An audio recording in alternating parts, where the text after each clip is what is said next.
बिस्मिल्लाहिर्रहमानिर्रहीम। मुअर्रिखीन ने उस तलवार के मुतल्लिक जो रसूल करीम सल्लल्लाहु अलैहि वसल्लम ने हज़रत अली को दी थी लिखा है कि ये तलवार कुरैश के मशहूर जंगजू मुनब्बा बिन हजाज की थी। वो बदर की लड़ाई में मारा गया था। फातिह मुजाहिदीन ने यह तलवार हजूर सल्लल्लाहु अलैहि वसल्लम को पेश की थी। आप सल्लल्लाहु अलैहि वसल्लम ने उसके बाद यही तलवार अपने पास रखी। अब आपने वही तलवार हजरत अली को देकर अरब के एक देवकामत के मुकाबले में उतारा। यह तलवार तारीख़ इस्लाम में जुल्फ़कार के नाम से मशहूर हुई। हजरत अली अमरू बिन अब्दू के सामने जा खड़े हुए। अबू तालब के बेटे अमरू जो घोड़े पर सवार था हजरत अली से मुखातब हुआ, क्या तुम भूल गए हो कि तुम्हारा बाप मेरा कितना गहरा दोस्त था? क्या ये मेरे लिए बहुत बुरा फेल नहीं होगा कि मैं अपने अजीज दोस्त के बेटे को कत्ल कर दूं? ऐ मेरे बाप के दोस्त, हजरत अली ने ललकार कर जवाब दिया, हमारी दोस्ती खत्म हो चुकी है। खुदा की कसम, मैं तुम्हें सिर्फ एक बार कहूंगा कि अल्लाह को बरहक और मोहम्मद सल्लल्लाहु अलैहि वसल्लम को अल्लाह का रसूल तस्लीम कर लो और हम में शामिल हो जाओ। तुमने एक बार कह लिया है। अमरू ने कहा, मैं दूसरी बात ये बात नहीं सुनूंगा। मैं ये भी कहूंगा कि मैं तुम्हें कत्ल नहीं करना चाहता। मैं तुम्हें कत्ल करना चाहता हूँ अमरू। हजरत अली ने कहा, उतर घोड़े से और आ मेरे मुकाबले पे और बचा अपने आप को इस तलवार से जो मुझे अल्लाह के रसूल ने अता की है। अमरू के मुतल्लिक मुर्रख लिखते हैं कि वो वहशी था। जब गुस्से में आता था तो उसका चेहरा गजबनाक होकर दरिंदू जैसा हो जाता था। वो घोड़े से कूद कर उतरा और तलवार सौंत कर हजरत अली पर पहला वार इतनी तेजी से किया कि देखने वाले ये समझे कि उसकी तलवार ने हजरत अली को काट दिया है। लेकिन हजरत अली ये भरपूर वार बचा गए। उसके बाद अमरू ने यके बाद दीगरे हजरत अली पर मुतअद्दिद वार किए। हजरत अली ने हर वार गैर मुतवक्के पैंतरा बदल कर बचाया। अमरू ने यह तो सोचा ही नहीं था कि जिस जिसामत और ताकत पर उसे इतना घमंड है वो हर जगह काम नहीं आ सकती। तेग जनी के मार्के में जिस तेजी और फुर्ती का मुजाहरा हजरत अली कर रहे थे वो अमरू नहीं कर सकता था, क्योंकि उसका जिस्म भारी भरकम था। अगर वो घोड़े को अपने कंधों पर उठा भी सकता था तो भी उसमें घोड़े जैसी रफ्तार नहीं थी। हजरत अली ने उस पर एक भी वार ना किया, जिसे अमरू ने खौफजदगी समझा होगा। वो वार पे वार करता रहा और हजरत अली कभी इधर कभी उधर होते रहे। खंदक के पार अहले कुरैश का लश्कर जो कहकह लगा रहा था यकलहत खामोश हो गया, क्योंकि उनका देवकामत अमरू वार करते करते रुक गया था और खामोश खड़ा हो गया था। वो हाँप रहा था। वो गालिबन हैरान था कि ये नौजवान जो कदबूत में उसके जिस्म का 20वां हिस्सा भी नहीं है, इससे मरऊब क्यों नहीं हुआ। दरअसल अमरू थक गया था। हजरत अली ने जब उसकी ये हालत देखी कि वो अपनी ताकत इतने सारे वार करते करते सरफ कर चुका है और हैरानो परेशान खड़ा है, तो हजरत अली ने यह हैरान कुन मुजाहरा किया कि तलवार फेंक कर बिजली की सी तेजी से अमरू पर झपटे और उछलकर उसकी गर्दन अपने हाथों में दबोच ली। उसके साथ ही हजरत अली रजी अल्लाह तआला अन्हु ने अमरू की टांगों में अपनी टांग ऐसे फंसाई कि वो पीठ के बल गिरा। उसने अपनी गर्दन छुड़ाने के लिए बहुत जोर लगाया, लेकिन उसकी गर्दन हजरत अली की आहनी गिरफ्त से आज़ाद ना हो सकी। हजरत अली ने उसकी गर्दन से एक हाथ हटाकर कमर बंद से खंजर निकाला और उसकी नोक अमरू की शहरग पर रख दी। अब भी मेरे अल्लाह के रसूल पर ईमान ले आओ तो मैं तेरी जान बख्श दूंगा, हजरत अली ने कहा। अमरू बिन अब्दू ने जब देखा कि उसकी वो ताकत जिससे अहले अरब लड़ते थे बेकार हो गई है, तो उसने ये ओछी हरकत की कि हजरत अली के मुंह पर थूक दिया।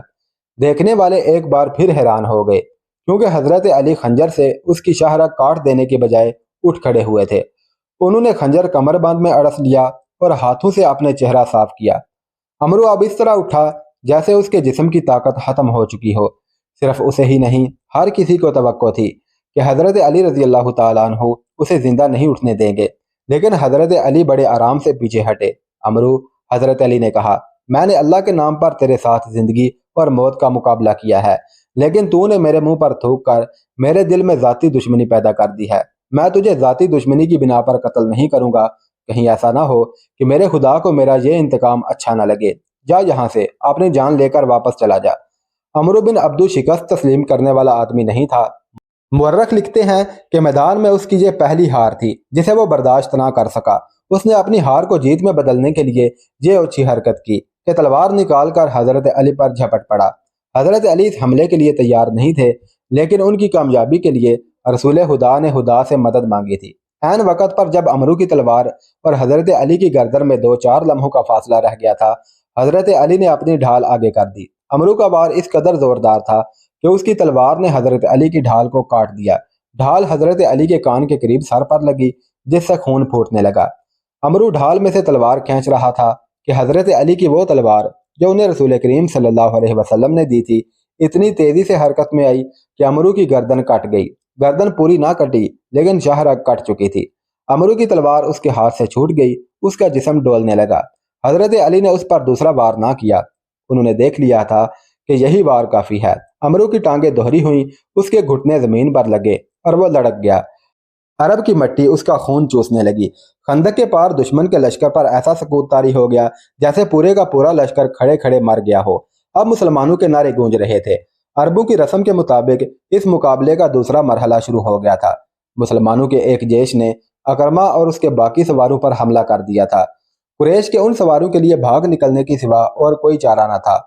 वो हैरियत से पिस्पा होने के लिए लड़े। उस मार्के में कुरैश का एक आदमी मारा गया। अकरमा ने अपना घोड़ा खंदक की तरफ मोड़कर भाग निकलने के लिए एड़ लगाई। खंदक फलांगने से पहले अकरमा ने अपनी बर्छी फेंक दी। उनमें से एक सवार, जिसका नाम खालिद बिन अब्दुल्ला था, खंदक को फलांग ना सका। उसका घोड़ा खंदक के अगले किनारे से टकराया और खंदक में जा पड़ा। वह उठकर किनारे पर चढ़ने की कोशिश करने लगा, लेकिन मुसलमानों ने उस पर पत्थरों की बौछार कर दी और वह वहीं खत्म हो गया। रसूल करीम सल्लल्लाहु अलैहि वसल्लम ने हुक्म दिया कि खंदक के उस मुकाम पर मुस्तकिल पहरे का इंतजाम कर दिया जाए, क्योंकि वहां से खंदक फलांगी जा सकती थी। दूसरे दिन खालिद बिन वलीद अपने घोड़सवार दस्ते में से चंद एक जाबाज सवार मुंतहिब करके खंदक अबूर करने को चल पड़ा। खालिद, रुक जाओ, अबू सुफियान ने उसे कहा। क्या तुमने कल अकरमा के सवारों का अंजाम नहीं देखा? अब मुसलमानों ने वहां पहरे का और ज्यादा मजबूत इंतजाम कर दिया होगा। क्या यह बेहतर नहीं कि लड़े बगैर वापस जाने के बजाय तुम मेरी लाश मेरे घोड़े पर रख कर मक्का ले जाओ? खालिद ने कहा। अगर हम एक दूसरे के अंजाम से डरने लगे तो वो दिन बहुत जल्द तलू होगा जब हम मुसलमानों के गुलाम होंगे। मैं तुम्हें नहीं रोकूंगा मेरे दोस्त, अकरमा ने खालिद से कहा, लेकिन मेरी एक बात सुन लो। अगर तुम मेरी शिकस्त का इंतकाम लेने जा रहे हो तो रुक जाओ।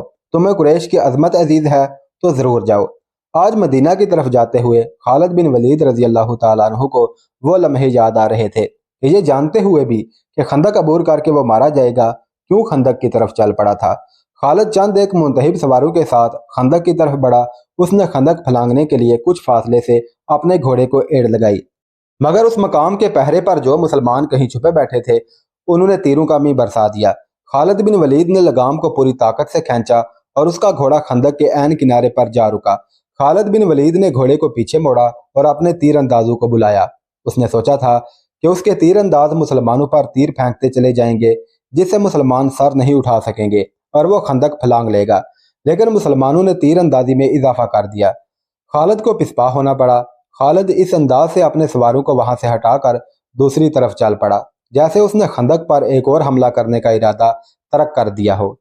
मुर्रखीन, जिनमें इब्ने हशाम और इब्ने साद काबिल जिक्र हैं, लिखते हैं कि यह खालिद की एक चाल थी। उसने चलते चलते अपने सवार जेश में मजीद सवार शामिल कर लिए। उसने सोचा यह था कि उसे पिस्पा होते देखकर मुसलमान पहरेदार इधर उधर हो जाएंगे। उसने इधर उधर देखा, वहां उसे कोई पहरेदार नजर ना आया। उसने अपने दस्ते को खंदक के कम चौड़ाई वाले मकाम की तरफ मोड़कर सर पर दौड़ा दिया। खालिद की यह चाल सिर्फ इस हद तक कामयाब रही कि उसके 3-4 घोड़सवार खंदक फलांग गए। उनमें खालिद बिन वलीद सबसे आगे था। मुसलमान पहरेदारों ने उन्हें घेरे में ले लिया। कुरैश के जो सवार अभी खंदक के पास थे, उन पर मुसलमानों ने इतने तीर बरसाए कि उन्हें पिस्पा होना पड़ा। खालिद बिन वलीद और उसके सवारों के लिए मुसलमानों के घेरे से निकलना बहुत मुश्किल हो गया। यह जिंदगी और मौत का मार्का था जो खालिद ने घोड़ा दौड़ाकर और पैंतरे बदल बदल कर लड़ा। उसके सवार भी तजर्बाकार और फुर्तीले थे। उनमें से एक मारा गया। खालिद अब दिफाई मार्का लड़ रहा था। उसने कई मुसलमानों को जख्मी किया, जिनमें से एक शहीद हो गया। आहर उसे निकलने का मौका मिल गया और उसका घोड़ा खंदक को फलांग आया। उसके जो सवार जिंदा रह गए थे, वो भी खंदक फलांग गए। उसके बाद कुरैश में से किसी ने भी खंदक के पार जाने की जुर्रत ना की। अकरमा और खालिद की नाकामी के बाद कुरैश और उनके दीगर इत्तेहादी कबाइल के लश्कर में मायूसी, जो पहले ही कुछ कम न थी, और बढ़ गई, खुराक ना होने के बराबर रह गई थी। अबू सुफियान, जो अपने दीगर तमाम कबाइल के लश्कर का सालारे आला था, पहले ही हाथ पांव छोड़ बैठा था। खालिद, अकरमा और सफवान ने यह जाहिर करने के लिए कि उनका लश्कर जिंदा व बेदार है, यह कार्रवाई जारी रखी कि वक्तन फवक्तन खंदक के करीब जाकर मुसलमानों की खैमागाह पर तीर बरसाते रहे। उसके जवाब में मुसलमानों ने तीर अंदाजों को खंदक के करीब फैला दिया, जो अहले कुरैश के तीर अंदाजों पर जवाबी तीर अंदाजी करते रहे। तीरों के तबादले का यह सिलसिला सिर्फ एक दिन सुबह से शाम तक चला। اہل قریش، غطفان اور دیگر قبائل جس محمد کو شکست دینے آئے تھے، وہ محمد کسی ملک کے بادشاہ نہیں تھے، وہ خدا کے رسول تھے۔ خدا نے انہیں ایک عظیم پیغام دے کر رسالت عطا کی تھی۔ آپ صلی اللہ علیہ وسلم نے خدا سے مدد مانگی تھی۔ خدا اپنے رسول کو کیسے مایوس کرتا؟ اس کے علاوہ مدینے کے اندر مسلمانوں کی عورتیں اور بچے دن رات اپنی کامیابی اور نجات کی دعائیں مانگتے رہتے تھے۔ یہ دعائیں رائے گاں کیسے جاتی؟ مدینہ کی فضا اچانک خاموش ہو گئی۔ سردی خاصی تھی، ہوا بند ہو گئی، موسم خوشگوار ہو گیا، لیکن یہ طوفان سے پہلے کی خاموشی تھی۔ اچانک آندھی آ گئی جو اس قدر تیز و تند تھی کہ خیمے اڑنے لگے۔ جھکڑ بڑے ہی سرد تھے۔ آندھی کی تندی اور اس کی چیخوں سے گھوڑے اور اونٹ بھی گھبرا گئے اور رسیاں توڑوانے لگے۔ مسلمانوں کی اجتماع گاہ سلا کی پہاڑی کی اوٹ میں تھی، اس لیے آندھی انہیں اتنا پریشان نہیں کر رہی تھی جتنا مکہ کے لشکر کو۔ قریش کھلے میدان میں تھے، آندھی ان کا سامان اڑا رہی تھی، خیمے اڑ گئے یا لپیٹ دیے گئے تھے۔ لشکر کے سردار اور سپاہی اپنے اوپر ہر وہ کپڑا ڈال کر بیٹھ گئے تھے جو ان کے پاس تھا۔ ان کے لیے یہ آندھی خدا کا قہر بن گئی تھی۔ اس کی چیخوں میں قہر اور غضب تھا۔ ابو سفیان برداشت نہ کر سکا، وہ اٹھا، اسے اپنا گھوڑا نظر نہ آیا۔ قریب ہی ایک اونٹ بیٹھا تھا، ابو سفیان اونٹ پر چڑھ بیٹھا، اسے اٹھایا۔ مورخ ابن حشام کی تحریر کے مطابق ابو سفیان بلند آواز سے چلانے لگا، اے اہل قریش، اے اہل غطفان، کعب بن اسد نے ہمیں دھوکہ دیا ہے، آندھی ہمارا بہت نقصان کر چکی ہے، اب یہاں ٹھہرنا بہت خطرناک ہے، مکہ کو کوچ کرو، میں جا رہا ہوں۔ اس نے اونٹ کو مکہ کی طرف دوڑا دیا۔ خالد بن ولید کو آج وہ منظر یاد آ رہا تھا۔ تمام لشکر جسے مکہ سے مدینہ کی طرف کوچ کرتے دیکھ کر اس کا سینہ فخر سے پھیل گیا تھا اور سر اونچا ہو گیا تھا۔ ابو سفیان کے پیچھے پیچھے ڈری ہوئی بھیڑوں کی طرح جا رہا تھا۔ خالد اور عمر بن عاص نے اپنے طور پر سوچا تھا کہ ہو سکتا ہے کہ مسلمان عقب سے حملہ کر دیں، چنانچہ انہوں نے اپنے سوار دستوں کو اپنے قابو میں رکھ کر لشکر کے عقب میں رکھا تھا۔ ابو سفیان نے ایسے حفاظتی اقدام کی سوچی ہی نہیں تھی۔ اس پسپا ہوتے لشکر میں وہ آدمی نہیں تھے جو مارے گئے تھے، اور اس لشکر میں نعیم بن مسعود بھی نہیں تھے۔ قریش کا لشکر چلا تو نعیم آندھی سے فائدہ اٹھاتے ہوئے خندق میں اتر گئے اور رسول کریم صلی اللہ علیہ وسلم کے پاس پہنچ گئے تھے۔ آج خالد بن ولید مدینہ کی طرف اسی راستے پر جا رہا تھا جس راستے سے اس کا لشکر ناکام واپس گیا تھا۔ اسے شہین کی پہاڑی نظر آنے لگی تھی۔ آندھی نے تاریخ اسلام کا رخ موڑ دیا تھا۔ آندھی نے یہ حقیقت واضح کر دی کہ خدا حق پرستوں کے ساتھ ہوتا ہے۔ رسول خدا کے دشمنوں کی پسپائی تنکوں کی مانند تھی جو آندھی میں اڑے جاتے ہیں اور انہیں ایک دوسرے کی خبر نہیں ہوتی۔ خالد بن ولید کو یہ پریشانی لاحق تھی کہ مسلمان تعاقب کریں گے، لیکن مسلمانوں نے تعاقب کی سوچی ہی نہیں تھی۔ اس آندھی میں تعاقب اور لڑائی مسلمانوں کے خلاف بھی جا سکتی تھی۔ جس دشمن کو خدا نے بھگا دیا تھا اس کے پیچھے جانا دانش مندی نہیں تھی۔ البتہ رسول کریم صلی اللہ علیہ وسلم کے حکم سے چند ایک آدمیوں کو بلندیوں پر کھڑا کر دیا گیا تھا کہ وہ دشمن پر نظر رکھیں، ایسا نہ ہو کہ دشمن کہیں دور جا کر رک جائے اور منظم ہو کر واپس آ جائے۔ آندھی اتنی مٹی اور ریت اڑا رہی تھی کہ تھوڑی دور تک بھی کچھ نظر نہیں آتا تھا۔ بہت دیر بعد 3-4 مسلمان گھوڑ سوار اس جگہ سے خندق پھلانگ گئے جہاں سے اکرمہ اور خالد کے گھوڑوں نے خندق پھلانگی تھی۔ وہ دور تک چلے گئے، انہیں اڑتی ہوئی گرد اور ریت کے سوا کچھ بھی نظر نہ آیا۔ وہ رک گئے لیکن واپس نہ آئے۔ شام سے کچھ دیر پہلے آندھی کا زور ٹوٹ گیا اور جھکڑ تھم گئے، فضا صاف ہو گئی اور نظر دور تک کام کرنے لگی۔ دور افق پر زمین سے گرد کے بادل اٹھ رہے تھے، وہ اہل قریش اور ان کے اتحادی قبائل کی پسپائی کی گرد تھی جو ڈوبتے سورج کی آخری کرنوں میں بڑی صاف نظر آ رہی تھی۔ یہ گرد مکہ کو جا رہی تھی۔ تعاقب میں جانے والے مسلمان سوار اس وقت واپس آئے جب رات بہت گہری ہو چکی تھی۔ خدا کی قسم، انہوں نے واپس آ کر بتایا، وہ جو ہمارے عقیدے کو توڑنے اور مدینہ کی اینٹ سے اینٹ بجانے آئے تھے، وہ مدینہ سے اتنی دہشت لے کر گئے ہیں کہ رک نہیں رہے، کہیں پڑاؤ نہیں کر رہے۔ کیا راتوں کو مسافر پڑاؤ نہیں کیا کرتے؟ کیا لشکر راتوں کو بھی چلتے رہتے ہیں؟ وہی چلتے رہتے ہیں جو منزل تک بہت جلدی پہنچنا چاہتے ہوں۔ احادیث اور مورخوں کی تحریروں کے مطابق رسول کریم صلی اللہ علیہ وسلم کو جب یقین ہو گیا کہ دشمن گھبراہٹ کے عالم میں بھاگا ہے اور ایسا امکان ختم ہو چکا ہے کہ وہ منظم ہو کر واپس آ جائے گا، تب آپ صلی اللہ علیہ وسلم نے کمر سے تلوار کھولی، خنجر اتار کر رکھ دیا اور اللہ کا شکر ادا کر کے غسل کیا۔ اس رات کی کوکھ سے جس صبح نے جنم لیا وہ مدینہ والوں کے لیے فتح و نصرت اور مسرت و شادمانی کی صبح تھی۔ ہر طرف اللہ اکبر اور خوشیوں کے نعرے تھے۔ سب سے زیادہ خوشی عورتیں اور بچے منا رہے تھے جنہیں چھوٹے چھوٹے کلوں میں بند کر دیا گیا تھا۔ وہ خوشی سے چیختے چلاتے باہر نکلے۔ مدینہ کی گلیوں میں مسلمان بہت مسرور پھر رہے تھے۔ فتح کے اس جشن میں بنو قریظہ کے یہودی بھی شامل تھے۔ رسول کریم صلی اللہ علیہ وسلم نے انہیں امن و امان میں رہنے کے عوض کچھ مراعات بھی دے رکھی تھی۔ ظاہری طور پر وہ مسلمانوں کو اپنا دوست کہتے اور دوستوں کی طرح رہتے تھے۔ اہل قریش کی پسپائی پر وہ مسلمانوں کی طرح خوشیاں منا رہے تھے، لیکن ان کا سردار کعب بن اسد اپنے قلعہ نما مکان میں بیٹھا تھا۔ اس کے پاس اپنے قبیلے کے 3 سرکردہ یہودی بیٹھے تھے، اور اس وقت کی غیر معمولی طور پر حسین یہودن یحاوہ بھی وہاں موجود تھی۔ وہ گزشتہ شام اہل قریش کی پسپائی کی خبر سن کر آئی تھی۔ کیا یہ اچھا نہیں ہوا کہ ہم نے مسلمانوں پر حملے نہیں کیے؟ کعب بن اسد نے کہا۔ مجھے نعیم بن مسعود نے اچھا مشورہ دیا تھا۔ اس نے کہا تھا کہ قریش سے معاہدے کی ضمانت کے طور پر چند آدمی یرغمال کے لیے مانگو۔ اس نے یہ بھی کہا تھا کہ قریش اس سے دگنا لشکر لے آئیں تو بھی خندق عبور نہیں کر سکتے۔ میں نے نعیم کا مشورہ اس لیے قبول کر لیا تھا کہ وہ اہل قریش میں سے ہے۔ وہ اہل قریش میں سے نہیں، ایک یہودی نے کہا، وہ محمد کے پیروکاروں میں سے ہے۔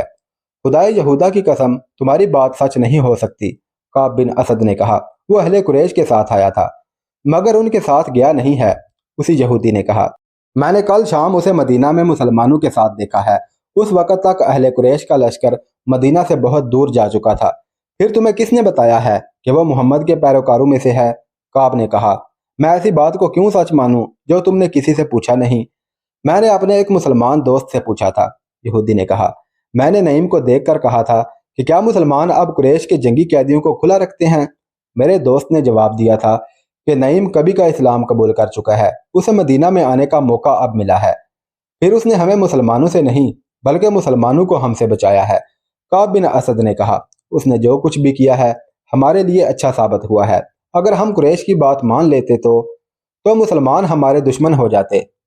ایک اور یہودی نے کہا، تم یہی کہنا چاہتے ہو نا کعب؟